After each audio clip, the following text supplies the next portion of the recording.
and Rob McGregor welcome you to a place where all kinds of phenomena flourish. Voices whisper ancient secrets, signs and symbols are abundant. UFOs, ETs, ghosts, and even the dead move about freely. Here we meet authors, researchers, and investigators of the mysterious, the strange, and of the inexplicable anomalies that surround us.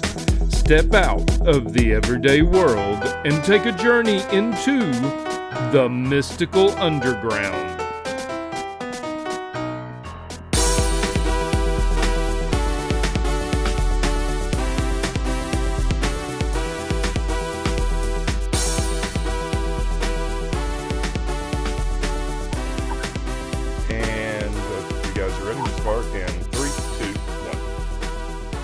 Welcome to the Mystical Underground. Thank you for joining us. This is Trish McGregor and Rob McGregor, and our producer and tech magician, John Posey, who is the disembodied voice here. You can go to themysticalunderground.com or make regular blog posts and where you can find out about our books. Among them are Phenomena, Harnessing Your Psychic Abilities, The Secret of Spirit Communication, Sensing the Future, and Aliens in the Backyard. Our latest book is called Mind-Blowing Synchronicities, the latest science, stories, and research. Trish's latest novel is White Crows, and Rob's most recent novel is called Tulpas, a story of mysterious beings created through deep meditation. If you're watching us on YouTube, we would appreciate it if you take a second to click the like, subscribe, and notification buttons so you never miss an episode. If you prefer to listen to the show, it's available wherever you listen to podcasts. Please subscribe there. Okay, our guests today are Preston Dennett and Dolly Safran. And Preston is one of the best-known UFO investigators and undoubtedly the most prolific author of books on the subject. He has written at least 29 books, but I might be behind on the count there, and more than 100 articles about UFOs and the paranormal. He is a frequent guest on radio and TV and speaks to audiences across the country. His most recent book that we're going to talk about today is Not From Here, Volume 5. Also with us is Dolly Safran, who has had lifelong experiences with extraterrestrials that began around the age 2, and they are ongoing. She has an astonishing story that she told to Preston in his book SYMMETRY, a true UFO adventure about her varied experiences among the Greys. What makes Dolly's story particularly interesting is that she has had total recall of her experiences without the aid of hypnotic regression, even the ones that were blocked during her younger years. Besides that, while many abductees have fearful experiences, Dolly considers the Greys more like family than frightful aliens and doesn't consider herself an abductee. He and Preston are now working on a sequel to SYMMETRY. Welcome, Preston and Dolly. Good to have you guys. Thank you. Thanks for having us back. It's always fun. So start off, one thing that I found interesting is that we always think of astronomers as skeptics about UFOs because they're the ones who the media goes to for explanations of sightings as, as normal phenomena. Astronomers tend to believe that there must be intelligent life somewhere out there, but far, far away. But you write about astronomers, Preston, who have had at least sightings. Can you tell us about what you found out? I really wanted to cover this for a couple of reasons. One, because I've noticed that there's a big misconception, even within the UFO field, but definitely the general public, that astronomers don't see UFOs. And actually the opposite is true. Turns out they're much more likely. They're much more likely to see UFOs than the average person, actually. And this shows, because there's a list of over 300 astronomers who have seen UFOs. Wow, that's amazing. I just included the most high-profile, really famous ones. So this is, I think, important because there are still skeptics out there. Sure. And I really wanted to arm people with some good evidence to, confront skeptics with. Because astronomers do see UFOs. Mm-hmm. And of course, there's J. Allen Hynek, Right. astronomical consultant for former Project Blue Book, who apparently did see a UFO at one point. He didn't often talk about it, but he certainly became convinced that they were real and sort of defected from Project Blue Book, and of course became who we now call the father of modern ufology. Uh-huh. Hey, So, real, yeah. real quick. Sorry, and Dolly, not trying to pick on you, but can you turn your the volume on your audio down just a little bit, because we're getting some loop back. I hear a squeaky. Yeah, that's the squawking we're hearing. Is To hold on and trying to like make it do what it's supposed to do. Hold on. Preston, where did you get that sign? Alien parking only. I love that. Yeah, it was a gift, actually. That I is was cool. working at the office. People pitched in and got me that. I like that other one too, the Preston Dennett with the UFO. Yeah, I had to save that one. That was when I was Yeah. speaking once at, I forget where, some convention, and they made it. I'm like, oh, wow. That's really pretty cool. That's good. Okay. We lost Dolly. Okay. Well, let's continue on. I think we're still recording, right, John? we are. Okay. Swarms of UFOs. That's another topic you write about. Do you think these are small vessels that are unmanned? Do you have any thoughts about these? Because, and there's so many of them so close together, it seems kind of odd that they would be occupied. I can't say with any real authority whether or not there are biological beings in them or drones or, unmanned, but I suspect that they are manned because some of these are quite large. Okay. Yeah. If someone sees a UFO, usually it's actually not one craft, but 1, 2, 3, or even 4. They rarely travel alone. That was kind of a surprise for me when I first started doing this research. But I got cases involving quite a few more than 1 or 2 craft, or 10, 20 even. Yeah. Well, that's like that night, Rob, we went to Jupiter and we saw 9 objects. About 9 of them, yeah. And they're all red. And they were in a pattern. And Yeah. then we pulled off the road to get a better look at them. And there was a guy standing there on his phone, really excited, going, yeah, I'm seeing UFOs, he's saying to his wife. He's like so excited. The world has changed. Yeah, I literally just got an email this morning from a gentleman in Australia who described his sighting of about 30 objects. Wow. Wow. That's a Which lot. is pretty unusual, but I found some cases involving over 50, up to 100 or 200. At once? Oh, yeah. Wow. It's Yeah. pretty rare, but it does happen. I mean, there was a very famous case on March 17, 1950 over Farmington, New Mexico. Oh, right. Hundreds of objects. They were photographed. The whole town saw them. The Wow. mayor, the newspaper office, police officers, traffic stopped in the streets, schoolyards, all came running out. People stopped their work, ran out of their homes. Everyone saw it. Wow. I What know about Dolly's that- been a first-hand witness to some of these fleets in her forays with the ETs themselves. They do come out in large numbers sometimes. Yeah.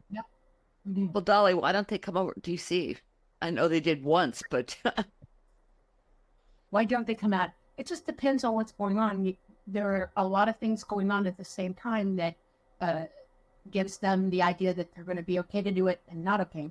One of them is the electromagnetic guidelines that they're Uh-huh. today. It also has to do with what the military is doing and whether they've cited them or not, because they don't want to cause a national panic. Okay. Mhm. So they pick times when there's a lot of low level stuff going on so that they'll come out and they'll show you themselves. And sometimes sometimes hundreds of them in the sky, sometimes up to 30 or 40 or 50 even. It just depends on what's going on while that's happening. And they usually cite areas where people are out and about. There's nothing going on in the background that's going to impede them from doing it. And they only stay long enough for you to get a really good idea that it's really them. And they're out of there. It's displaying. It's literally what you would call displaying. They're trying to show you they exist because nobody else does it, Well, Preston, how's this new SYMMETRY book going to be? Well, what's in this book? if you want to give us a peek. Sure. Well, we haven't, completely finalized the contents, but the first book certainly gave an outline of Dolly's life and covered some of her early experiences in depth. But she's got a lot more really interesting stories. Every time we do a podcast together, she'll remember something else that happened, because this is a lifetime. Mm. So we're going to bring in some really cool little stories, little nuggets of that I found super interesting. But also, Dolly's really interested in bringing out more of the scientific information she's learned from the ETs and their message. We're going to dive a lot deeper into some of the subjects. I have a question. Do ETs have pets like this cat, this beautiful cat back there? Yes. They do? Yes. Oh. All beings love animals, and they're humanoid like we are. We're related to them, and yeah, it's one of the things that we all do. It's an extension of how we love and how we care for our environments and nature and everything. And of course, they have pets. Yeah, Dolly and told me What, that, dogs, cats, yeah, Yeah, turtles? birds. Yeah, lizards. Wow. They love pets. capybara is one. Dolly Yeah. told me that, and That's a big one for them. Yeah. I What got now? confirmation of that from one of Dolly's family members who had an encounter. And he's like, yeah, we saw, what were, he turned to Dolly, he's like, what were those weird little animals? And she's like, capybaras. He's like, Yeah. that's right. Capybaras. Okay. Wow. That's Great. interesting. Yeah. So do these pets live on the spaceships, or do they live on the planet, or what? No. No. I have brought my dogs on board because my dogs were supposed to be protecting me from them, blood mother. And instead of leaving them freaking out, they just took them with us. So I was the most frequent flyer of all of my animals. But I've had a couple other dogs that my Tippy went with me constantly.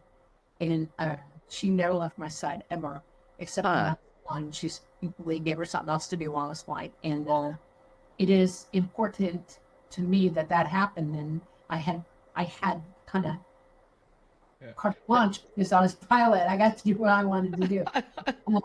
But no, they don't usually are not on ships. When they they've decided a long time ago, and they've done it before, other iterations. When we leave here, it is cruel to ask you to leave your animals here. And when they pick everybody up, your animals come with you. No cows, no horses. I'm sorry. No giraffes, no. Preston, didn't you write about dogs that have been abducted too? Yeah, that's one of the chapters in this latest book. Right. Great. And I found a lot of cases. It was surprising. 24 about. And, one is, of course, Dolly's when she's taken on board. That happens quite a bit. Often with little kids, they'll let you take your pets with them. But there was one case of a hunter out in Louisiana who was out hunting with his dog, Hunterbone, he called him. Hunterbone. And a UFO showed up. And the dog went running towards the UFO, barking, protecting his master. And next thing this guy knows, Bill, I think was his name, he's pulled on board and has a pretty standard experience. Examined, given messages, warnings about war, nuclear proliferation. But at some point he's like, "Where's my dog?"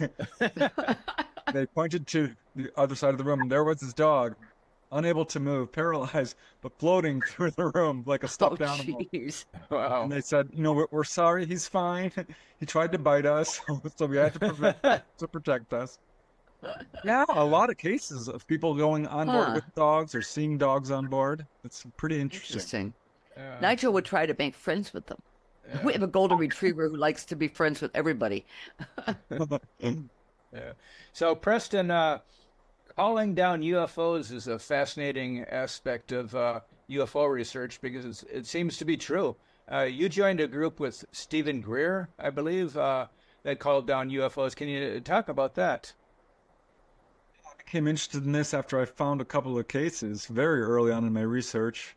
One involving a gentleman by the name of Arnie Weiler who set up lights in the shape of a peacock's tail for an NBC stunt.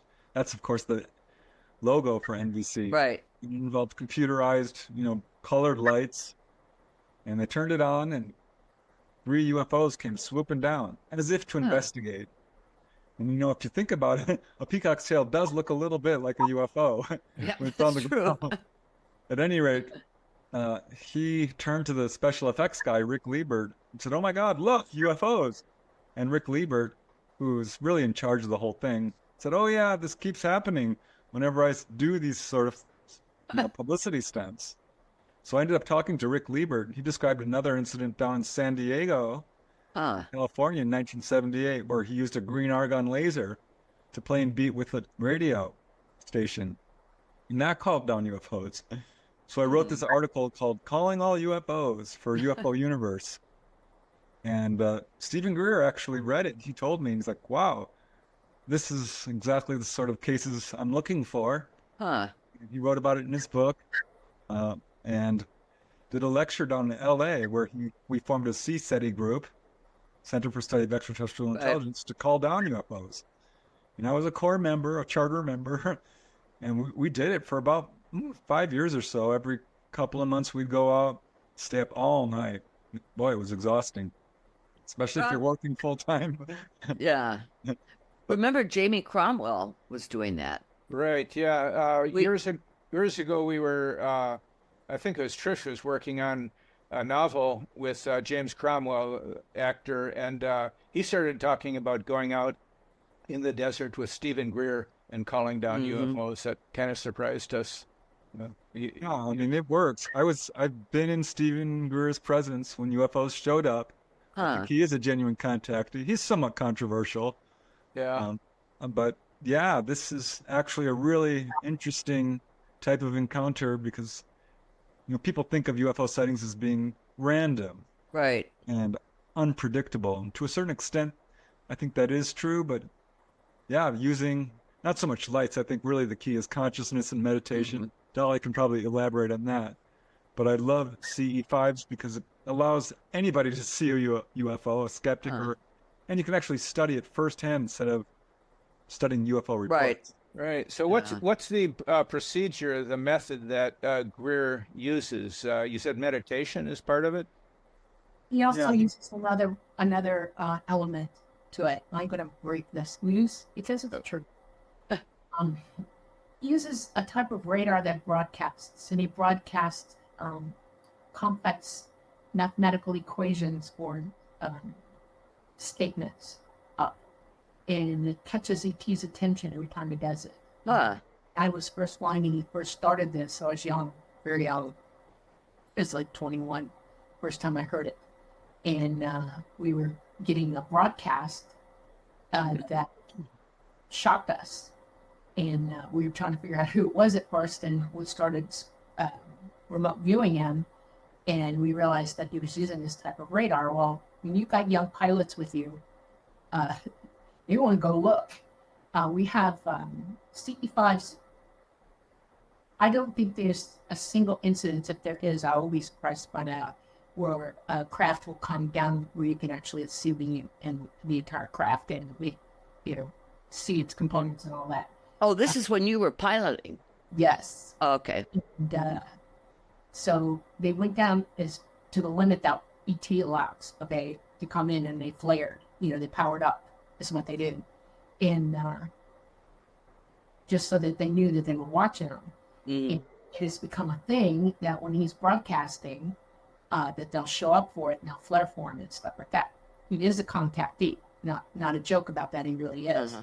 But he is using more than just meditation, and this is important to understand that it might take you, if you go out and you do your own CE5, it might take you. And this is not now because they're not here now. We're completely stressed that they're not here now. Before, though, if you spent a day or two meditating and sending up and intending for them to hear your calm, they will. It might take them a day to work it out so they can. They got schedules too. They're busy too. But yeah, they'll eventually show up. That's why big CE5s are better at it. And they're planned, and they're members of a CE5 group. That it's part of the protocols where they begin days before the day of contact to send messages up saying, we're coming, we're going to meet, we're going to do this, we're going to do that. Because it takes sometimes ET a few days to, go, okay, well, we'll be there for that. And, they decide or don't decide. Not all CE5s, even back then, were successful. If they're honest about it, you get like 1 out of every 3 or 4 CE5s will get contact. That's the truth. Until they started realizing with the protocols that they spend days before notifying them and wanting to hear at this spot. They'll even, they get the coordinates out to them, or this is where we're going to be. And they're more successful that way. There are other CE5 protocol books out there other than Stephen Greer's, where people started mixing and matching what works for them. And that's key here. There isn't one single way to contact ET. It's your ability that's doing it. And you have to learn to use that properly to get their attention. And that's what they all figured out and they started doing. It isn't a mantra that brings them. It's your psychic ability. Uh-huh. So, Those are cases that go way back before Stephen Greer. There's been a lot of people doing this. Right. Yeah, I just want to mention, in case there's people listening who aren't familiar with the term CE5, that's close encounters of the fifth kind, where you make contact. They respond. Okay, now, Dolly, when we were talking before the podcast, you said that there are ETs who protect you, yes. or an ET, so they are still around. No, I'm in full psychic contact with them. They're not here. But I Okay. have the ability, if it's needed, they'll jump, Okay. take care of the situation. And we have to understand that they like it. They can be here in less than 2 minutes. That's the point. They will risk for me. They're not here because it's too dangerous to fly here. It is Talata who will come, who's a bigger craft, and he can handle the strange fluctuations for a certain amount of time before he jumps. If he jumps to come and help me, he will probably take me out this time. I've already been warned that if it's that bad, I'm gone. They'll take me. That's it. I'm done here. I can't stay here anymore. And whoever's with me, they'll go with me. Period. That's it. They'll jump in and take and go. That's how it is. Don't mess with me. Leave me alone. Look, can come in. He's already proven that he's capable of it. That's the whole deal. So if they came to pick you up, they'd get Preston plus the cat. Cats and the dog. Yeah. Great Dane and 2 cats. That's it. Okay. So somewhat related to calling down UFOs, CE5 is the subject of UFOs that appear at UFO conferences. I mean, there's apparently some CE5 related, because people, I think, at conferences go outside at night and look for them and maybe call them down. Yeah. Well, I think it's somewhat Preston. related to a certain extent. What's really interesting is you do have a huge group of people at conferences who are very interested in the subject, Yeah. or themselves are contactees, all these researchers. So it's strangely appropriate Yeah. something like this would happen. But yeah, there's quite a few cases. I was at a few conferences where there was some really major activity. So I was kind of surprised when this started happening. And that's why I started to look into it. Probably the best case that I found of this was at Contact in the Desert in Joshua Tree in 2016, when there was a huge display where UFOs showed up over a period of a couple of hours, one after another. Sometimes a couple of them, or 2 or 3 different colored craft, red, blue, green. Yeah. Making it clear that, these weren't planes or anything. Right. They'd stop, they'd dart, they'd do their unconventional movements. And were actually filmed. Couldn't find the film, but reportedly, but seen on binoculars and night vision. A lot of witnesses. But yeah, I think there's some element to that. Yeah. So I have a question, Dolly. If they're not around Earth now, okay, is that only the United States, or is it true for the planet? Entire solar system. Oh, the entire. Okay. Yeah, well, we're changing our poles. Our magnetic field lines are erratic, and they swing wildly, and they drop, and they just disappear. It is in flux, is what they are. And so it's not safe. I mean, all their crashes are because of that, getting worse over the years. And it got to the point where they're like, nope, we're not doing it anymore. So are the poles going to flip? Yes, they're in the process of doing that now. That's why they're moving. It's not like a flip like you think. Right. It's a slow process, and we'll have poles that are on each side of the planet like this instead of north and south. They'll be this way, and that's going to cause a lot of problems for this planet. In that we have a wobble. We're not homogeneous on the inside like they used to be.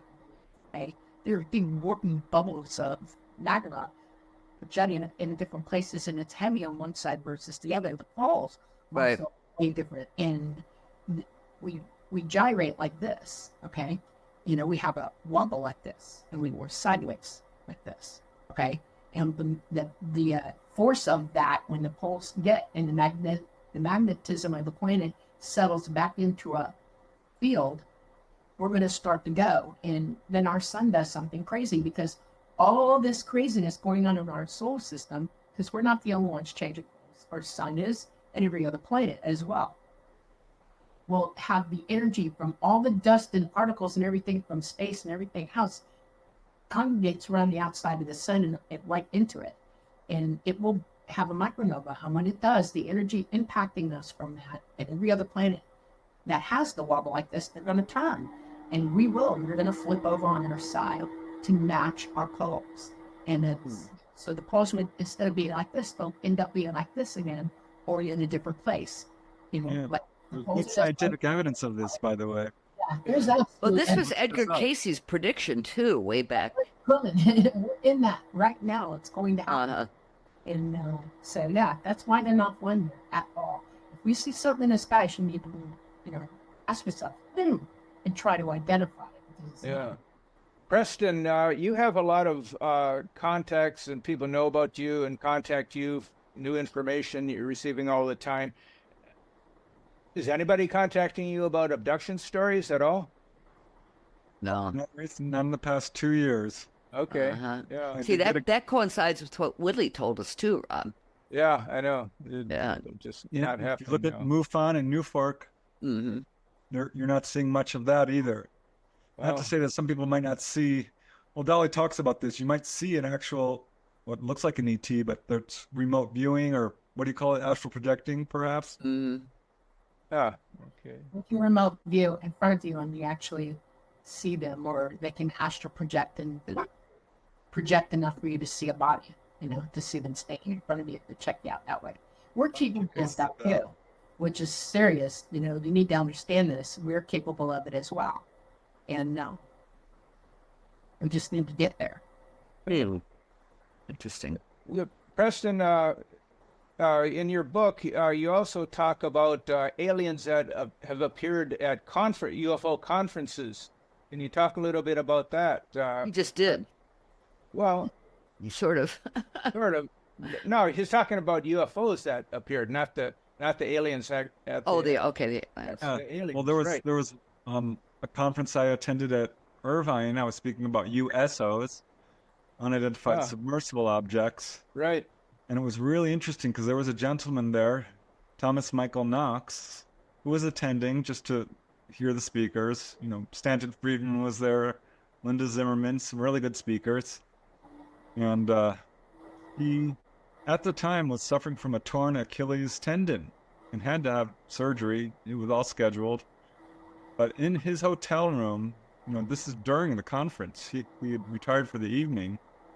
Grays came in and healed him. Huh. He had a roommate who saw them. He woke up healed. There was other evidence, you know, little marks on his body. But she recalled being taken on board. She saw, this is so interesting to me because I was one of the speakers there. She recalled, she says, being people on board the craft who were speaking at the conference, some of the presenters.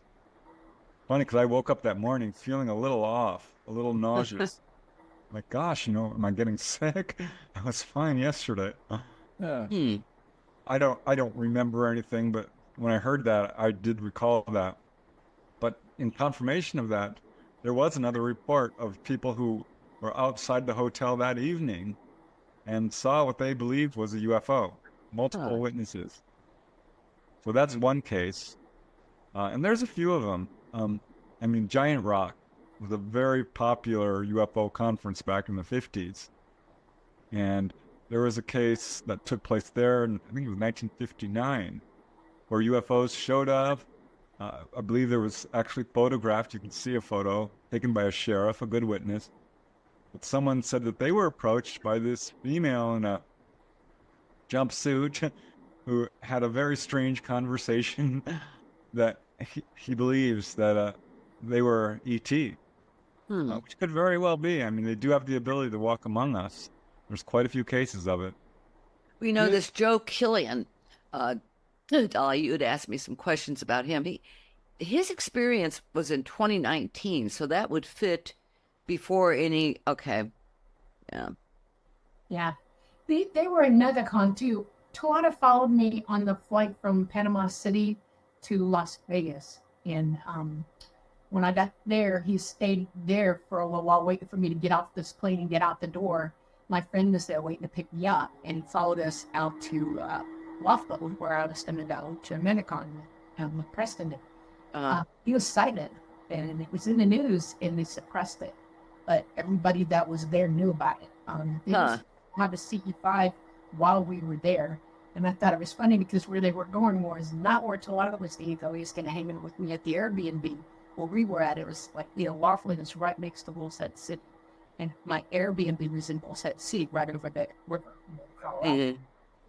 And so he was there. And I have witnesses at Preston, and I have Yvonne Watson, who were there, see him there.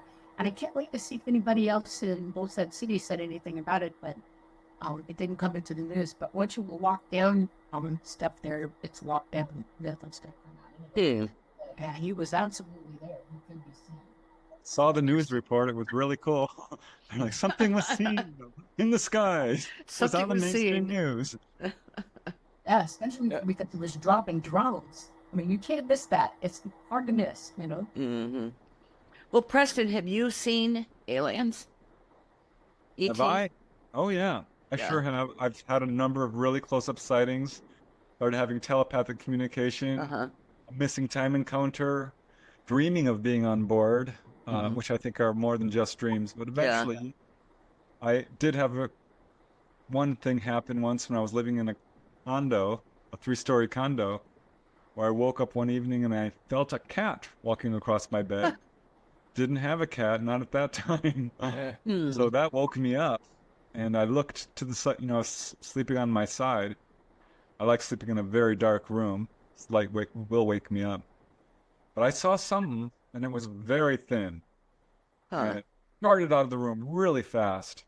So I didn't get a good look at it. I had just saw it briefly, but it made my heart beat real fast. I saw something. I'm sticking and to it wasn't a cat.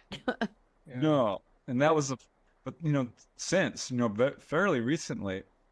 And I have to thank Dolly for this because, when you investigate UFOs and you start associating closely with contactees, it sort of circles around you and you're getting real close to contact yourself.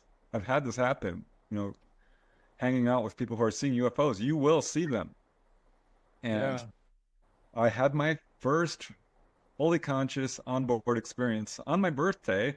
So that was a very nice gift in 22. Yeah. I wrote it down. It's one of those. But yeah, pulled on board. I was, asleep dreaming, and then suddenly I wasn't. I was flying through space. I'm like, oh my gosh. I knew instantly what was happening. Were they grays? They were. Tall grays, hybrids as well.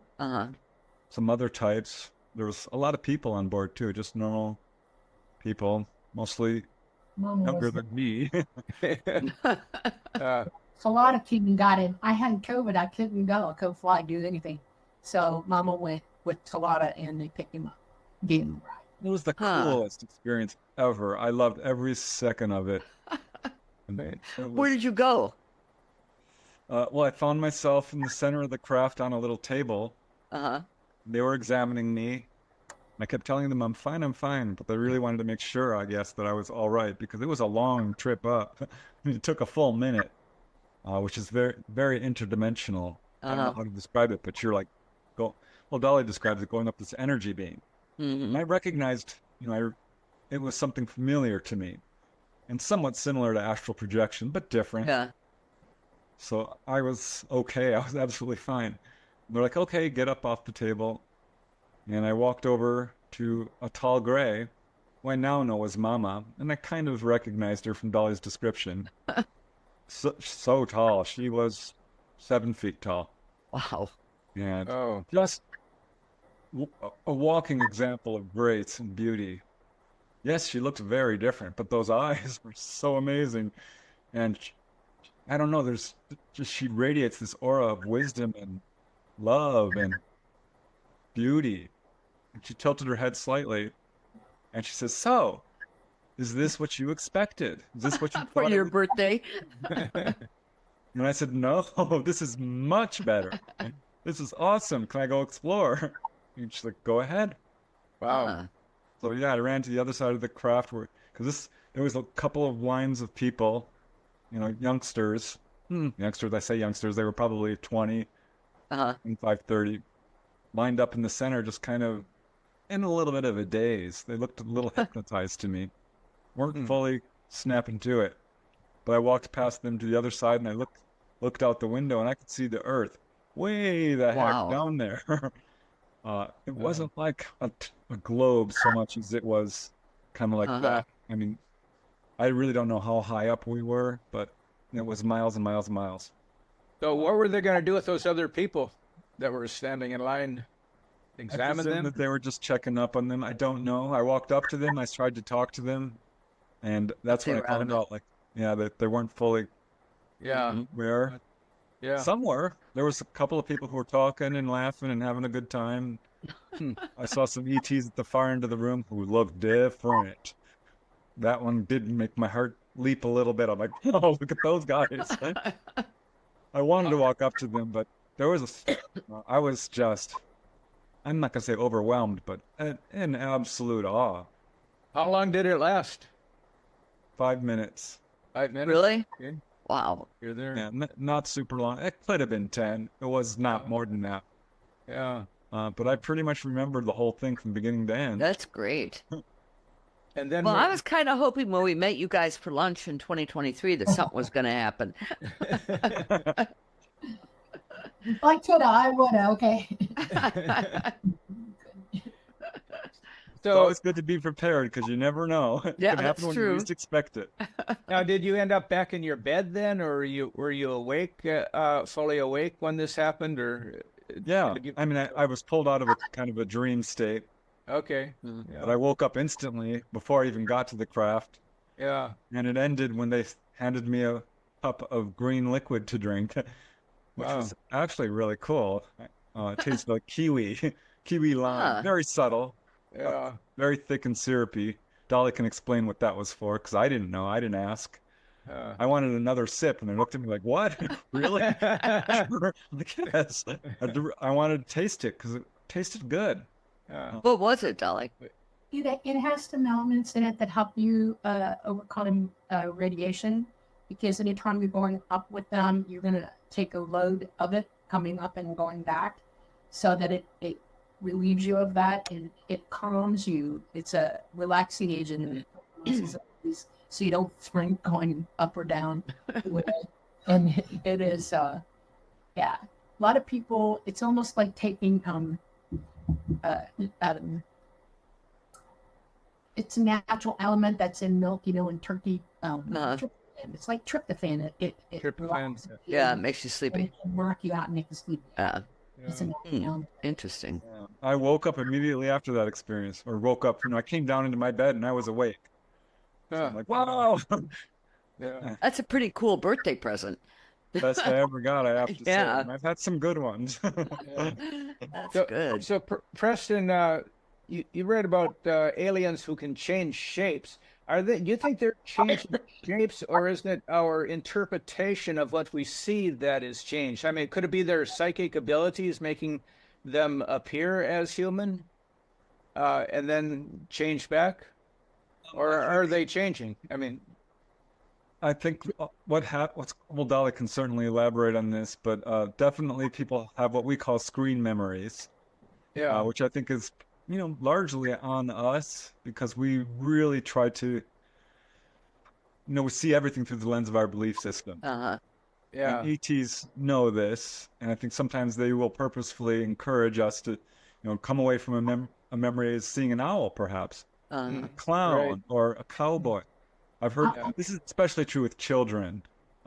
Sebastian, yeah. I'll give you, for instance, different cultures. The Egyptians, they mostly used owls. Yeah. The owl started in Egypt, and if a person thought that they were looking at an owl, because of their belief system, they encouraged it. Yes, you're seeing me as an owl. Our brains will go there. Our brains will let that happen. It's a type of aphasia, or Cordelia. pareidolia, all of that. The native peoples of this planet all had their own traditions and their belief systems, and they had their totems.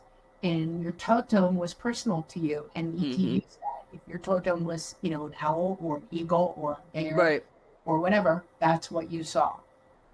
And they allowed you to see that or be in it. They don't shapeshift. They can't do that, but they allow your mind, your physical mind, to comprehend as it does. And they don't push you out of it, because to do so is too much. These are people not technologically advanced in any way, shape, or form, and it would just be too overwhelming, and they don't want to be seen as evil to them, because they're not. So they allowed that belief system to give them that comfort level. Dolly, can they communicate with the dead? The human dead? They can communicate with ghosts, yes. Absolutely. They are the same as us. When they die, they become, in their dimension, they go back to source the same way we do. Get a body. And until they leave wherever place they're at and go back to source, they can be walking around on wherever it is they're at. And yes, they see ghosts. They really do. How long do they live? Different ETs live for different amounts of time. We all have a different genetic trait for that. The tall grays can live upwards of 1,300, 400 years. Mama's over 800 right now. 800, probably 840 by now. The Anunnaki live for thousands of years. They're the oldest living of everybody for some reason. Horus lives for a bloody long time. So does Ra. Type ETs. The cats live forever too. Oh my God. What we consider forever, a couple thousand years, easy. If they're healthy and they don't do something stupid to themselves. Can you imagine being 300 years old and being considered a kid? That'd be pretty weird. It's interesting that, here, the human race, our lifespan has essentially doubled over the past couple hundred years. And I think ETs, to some respect, have helped along with that. Because there was one gentleman from Florida who asked the ETs why they were so interested in him. He's like, "Why are you taking me?" And they said, "We are interested in your genetic potential to live a long time." He had longevity in his family that was off the charts. His grandfather was 107, still doing really well. That's a breeding trait. We have, look at the biblical times. People before Moses lived way long. Okay, Ebenezer, who am I? Methuselah? Methuselah and Melchizedek both were over 1,000 years old before they were taken out. Not by death, lifted off. They all lived to 800. Whatever. Moses lived a good long time as well, over 800 years old. For whatever reason, our genetics went back, turned around after Moses, and we started living shorter lives. And I think that's because it's possible that when there's a calamity or whatever in this particular iteration that we're at, because before that, this is the iteration we're in now. I think that diseases were here that weren't before from another one. Until the planet flips over and the ice melts, things come out of the ice like viruses and things like that affect our DNA. And I think that we came into an affected DNA type that draw us back genetically into a shorter life. And we didn't help it either. And so by the way we acted and the things that we did. But now we're trying to be more healthy and we're pushing it that way. And selective breeding does that. And that's why they wanted to talk to that guy. It's like somehow his family traits brought them into living more than 100 years. I've got that going on in my family as well. They live over 100 years, a lot more. And we want that to, spread out amongst us. We need to gain that back and lose the viruses and let our bodies built to do, But you also want to be healthy if you're that age. You don't want to be decrepit. Well, viruses kind of, do terrible things. So dealing with right now, we've got lots of gamma radiation hitting us, and that does mess with our DNA. Okay. And so we're having to deal with that. All these white animals that you're seeing, they're portents to the native peoples. They know something's coming when they see a lot of white animals. I mean, like the white buffalo and that. All the white deer, white moose. Right. dolphins, white whales, you name it. Every species on this planet has started having white animals, and they're not albinos, they're white. They have the colored eyes, but they're white. And that is a DNA, it's not doing well for them to have no melanin at all in their bodies. And it's a DNA boo-boo and from gamma radiation coming in. And it should be a sign for us all that we're taking something, but it's not known to the public as what it is, because you're not taught that. You're not taught the reasons for this genetically and how it's affecting us, We'll have to ask Megan about the whales she's seen, if she's seen any white whales. They've got them on, or they have them filmed, they know. Yeah. Huh. So, Preston, you've written some interesting stories about aliens who have had sex with humans, and I guess this would be one reason why people would see them as humans, at least at first, rather than aliens, because that probably wouldn't be an appealing situation for having sex, I would think. Can you tell us about one of these cases where they've had sex, and what is the reason for it? Is this for? Is it to procreate? Yeah, I think so. Not just for fun, huh? Well, I mean, I don't think it's displeasurable for them by any means. They are, after all, very much like us. We're all humanoids. We're all human. Right. This is a message that they give over and over again to contactees. And yes, people do have relations. I think that's the best way of putting it, because this is a somewhat controversial aspect, and the media likes to sort of make every story all lurid and strange, and it's not. These are people. They're very much like us, more alike us than different.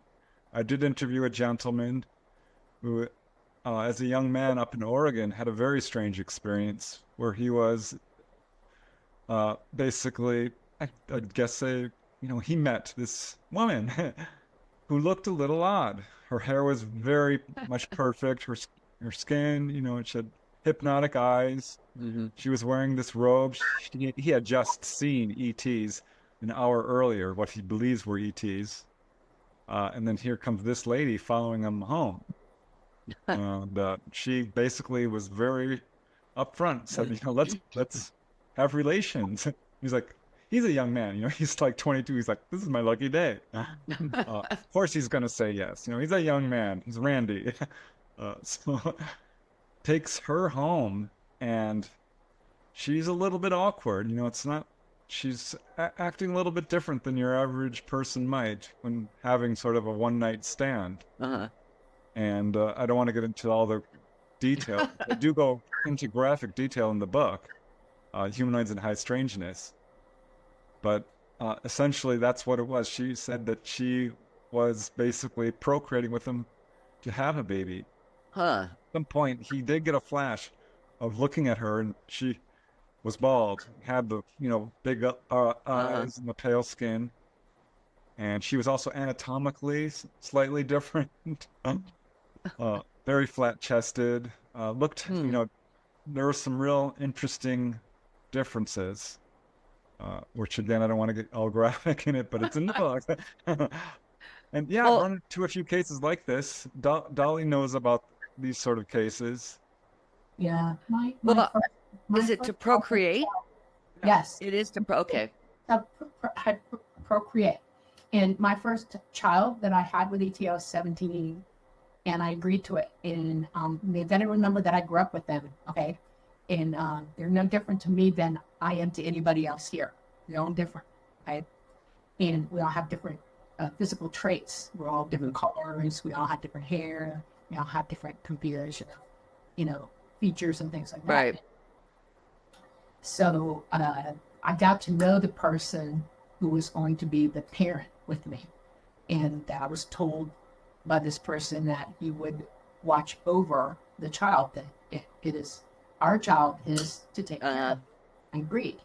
And so we did it the old-fashioned way. I was 17. Who wants to get put in stirrups, And so I said, was interested, wanted to know. So I went for it. And we had relations, and it's very different for them. They're very, when you're creating a life to them, it's very, I don't want to use a word that's sacred or anything, but it's important because you're creating energy between you and so you're creating a place for this entity to live space in with you and become part of life. And so it's really important that they have, they're very careful about it. And they don't just, always hop in bed. So he was 17. He gave me the benefit of me being, new to this. So I had my first child that way. And then Were you pregnant for 9 months? No, I was pregnant for almost 6. I'm almost Amazonish in my body frame, and I hid pregnancy really, really well. And I just started showing, my brother was staring at me, and he was like, "Are you pregnant?" And I went, "Well," and he said, "Jesus, you look pregnant." And that's when they decided, okay, everybody's going to start understanding how they came. But have you seen the child? Yes. Oh, you have? Yes. Yeah. Does he look human or? No, he's a real good mix between the two of us. He's very, very tall, very looking. It's a really long. He has hair. It's very white. And he looks funny. He's huge, blue eyes, and he's about he's 6 foot 6.5, 6'7", somewhere around there. And he's very sweet. He has my chin. It has I don't know how to describe it, but he has I don't have a fontanelle. I wasn't born with one. I have no stitches, cranial stitches front, freaked everybody out when I was born. And he didn't either. None of them do. So I guess I'm hybrid also because of that. And so his head is really much bigger than mine. I have a big head. I mean, if you saw me in person with a band, that's a big brain in it. I mean, I have a really big head. I wear bigger than my father's hat size. That's how big my head is. Like 8 3/4. And he is long armed and long legged and very, very all boy and the sweetest pie. And he's a healer. And I broke my elbow. I was taking care of my brother who fell down a huge flight of stairs and he was injured really badly. And I went up to take care of him in Atlanta, and I was taking garbage down the driveway, and I, on ice, tripped and went straight to the bottom, had a rickety kettle, and I broke my elbow. I had a black eye and scrapes everywhere. And that night when I came home from the hospital, they had given me hydrocodone to take. And I was trying not to take it, but in the middle of the night, I was like, I can't take this anymore. I got to have something. I'm losing it. And I got up to go downstairs to get something to drink to take it, and he was in the hallway waiting for me. Wow. And he had a small AI gray with him, and we walked down, and I knew who he was. I mean, I looked at him and went, "Oh my God, I think I know who you are." He's fully grown and he's an adult. And this was when I was in my 40s, late 40s, and he said, "I'm going to touch your arm." He said, "Let me see it." And I put my arm out like this, because I couldn't do anything with it. And he held it for a few minutes. He put his hands over it, and it got hot. And after about 10 minutes or so, he let go, and he said, "Make a fist." So I made a fist, and he said, "Rotate out and hold your elbow when you do it." So I did this, and I like this. And he's like, "I think it's healed." And I'm looking at my arm, and I'm thinking, "Oh my God, I couldn't do this at all." And incredible. When I went back to the specialist, he said, "How did you do that? Your arm is healed." He saw the x-rays. He knew it was broken, and it was totally healed. And so I've met Lloyd. I have another son, Alexander, who I have not met yet, but I get contact. I can remote review 10. It's remote it to me where I saw him that way, not in person. Dolly, Dolly, why are they interested in creating hybrids? Are they unable to procreate themselves and create, No, they can procreate just fine. For a while there, they're faced like we did, where, we have fluctuations in male virility and fertility. We changed fashions in the late 50s, early 60s, and we literally dropped male sperm counts way low. It was a problem. Hot tubbing started, and that reduced it as well. And they learned, don't do that anymore. You're going to waste away your ability to have children, which they did. There's really high problems. And then with the gamma coming in on us, we again started having more and more fertility problems because their DNA is breaking out. So are they interested in increasing the genetic pool by bringing in humans? It's not just that. They're bringing our pull off this planet because we're about to hit a cataclysm and everybody's genetics here is important. We're part of who they are. They don't want us to end as a people. They're bringing us out. My children are already with them. My genetic history goes with them.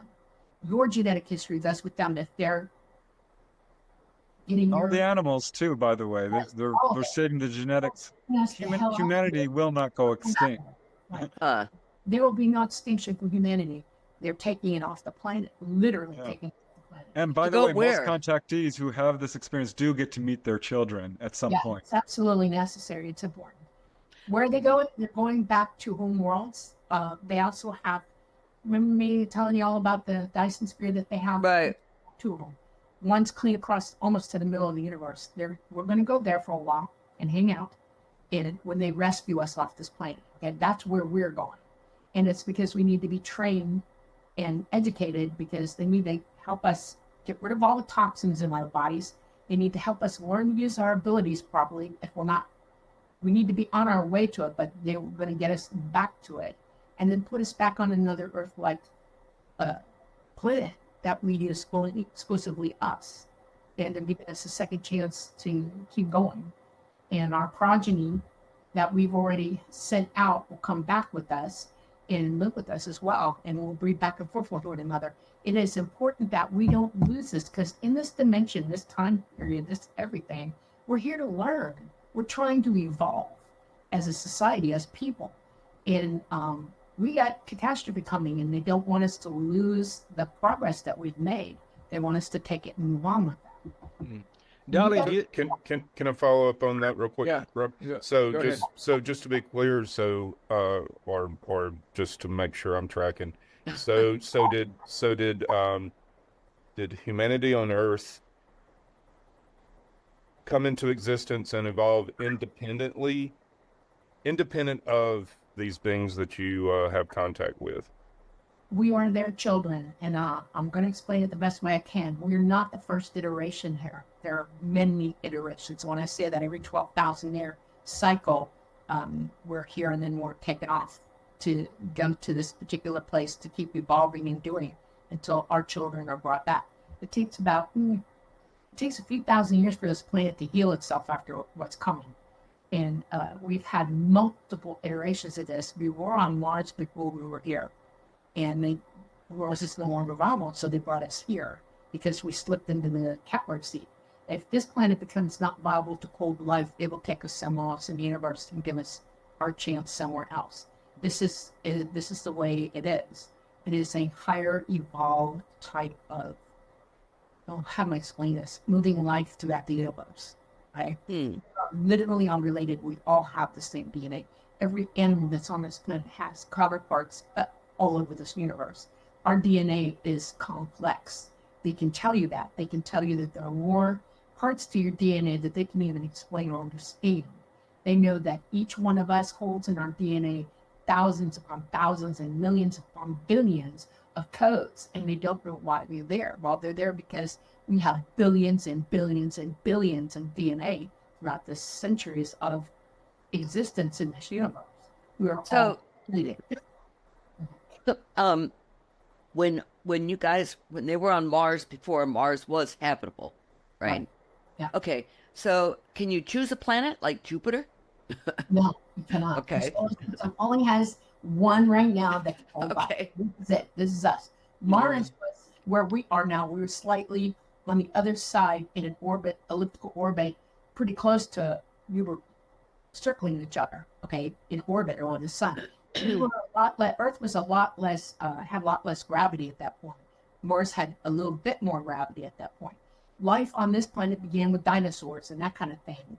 That was what was here, brought here by ETs to evolve into that. And then we were here as this. We were brought to Earth from Mars. Mars was the other planet, okay? We now usurped the dinosaurs because when the sun burnt the last time before, an iteration or two before us, it plowed the dinosaurs underground. They were gone. And they said, okay, here we go. We got a novel place. We'll put them back here. This is how this works. Our genetics has to evolve. I'm going to get technical for a minute, and maybe you guys will get it. I'm going to be as easy about this as I can. All DNA is the same. We're all related, correct? But DNA depletes or strengthens according to each person carrying it. Okay, we can either throw bad genes forward or we throw good genes forward. But it's up to us in our autonomy to do that. If we take care of ourselves and we learn, we teach our genes from what we learn. Our maturity, our understanding is embedded in those genes. We understand supergenetics. That's just the baby version of that. It goes way beyond that. And each generation of us is here to learn and move our genes forward properly so that the next generation after us has a better chance at evolving out of this bloody planet. These bodies are for us to use. We create our own spaceships. We're living in there while we're in the mid and when we die. All consciousness leaves here and gets back to source. This is a genetic place for us to come and experience the nature, and none of it is learnable and then move on. And the idea of this is billions of years of knowledge and experience mean that we have to pick and choose properly that we learn how to use it and how to treat our bodies. Period. That's the big part that moves. This is the most important part. And this is the part y'all have been sadly, unbelievably denying the truth of. And look what's happening to us as a result. We have the worst kind of hate. We have the worst kind of violence. We have the worst kind of war.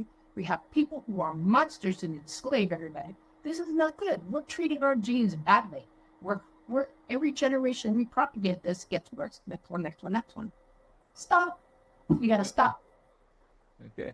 That's what I tell you. Yeah. Dolly, we're coming to the end of our hour, but I have one other question to ask about your children. Do you know their names? Do they have names? Yes, I named all of my children. Lloyd, Alexander, Sophia, and Nancy. Wow, there's 4 of them? That's interesting. 2 boys and 2 girls. Normal names. Yeah, of course they're Chapter normal. on ET Oh, names. that's so much. I'm the other. I get to name one. They're my children.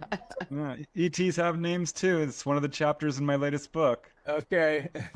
Preston, have you met her kids? I have not, though I have held babies. You know, I can't say for sure. I may have one. Yeah, I had Sophia at 58. Preston got the whole Sophia. Wow. Okay. At 58, that's incredible. Yeah. Well, good for you, Dolly. Oh, it was rude. Yeah, my daughter, I'll tell you real quick. My daughter got really mad at me. My daughter has polycystic ovarian syndrome like my mother did. My mother passed it to me to her. She opted never to try to have children because of that, because she didn't want the next generation, and she knows what's coming. But they thought I had ovarian cancer, and they were checking me out for it because they saw one doctor in a scan saw something on my ovaries and didn't know what the hell it was at my age. And I was 56 at that point, and my daughter went with me. She was terrified for me. And when they got to the scans and everything, the doctor's looking at my ovary, and she goes, "Oh my God, you're full of eggs." And she looked me dead in the face and said, "Are you sexually active?" And I went, "Huh?" And she said, "You're full of eggs. You can get pregnant. Oh my God, you need to be on the pill." And I think, "What's the info?" Okay, well, my daughter did this. I swear, she did this. She was looking at him, and then she looked at me and she went. I was like, "I'm so sorry. You know, I can't help it. You know, this is the way I am." And she's, "Oh my God, yeah." This is your human daughter you're talking about. Yes. Yes, okay. Okay. All right. Tell everybody where they can find your books and your podcast, the whole 9 yards, guys. Start, I guess. Okay. My books are available on Amazon and Barnes & Noble, other online retailers or bookstores near you. I have a website. You can learn more about my research and read excerpts. Just punch my name in. It'll take you there. What's your number now of books? I stopped at 29, but there are more, right? Yeah, 32. Okay, 32. And always working on another. All right. And yeah, Dolly and I do a podcast, The Light Gate. Thank you guys for being on. Yeah, that's Yeah. terrific. Loved you. That's fun. We had so Yeah. much fun. Your book Synchronicities is very interesting. I highly recommend it. Absolutely. Okay, It's an awesome book. great. Yeah. Also, I want to plug something. Preston's fifth in the Not From Here series. Everybody, please get this book. There's stuff in this book that's awesome. Okay, I watched him put this book together, and I was listening to him writing it, and he talks out loud sometimes, and then I got to read it before y'all did. And these are really good ones. I mean, very, very verifiable. These are awesome. Okay, good. Yeah. We'll do it. Okay. And when's the new SYMMETRY book going to be out? We completed this year, but time is flying by. I know, yeah. Yeah. Right. Yeah. Okay. do it. Well, thanks We'll be again. in for touch, coming- guys. thanks Thank you for so coming much. on. Give that Been pretty great. kitty back there a pet for me. Yeah. I love that cat. All right. Okay, take Good care. seeing you guys again.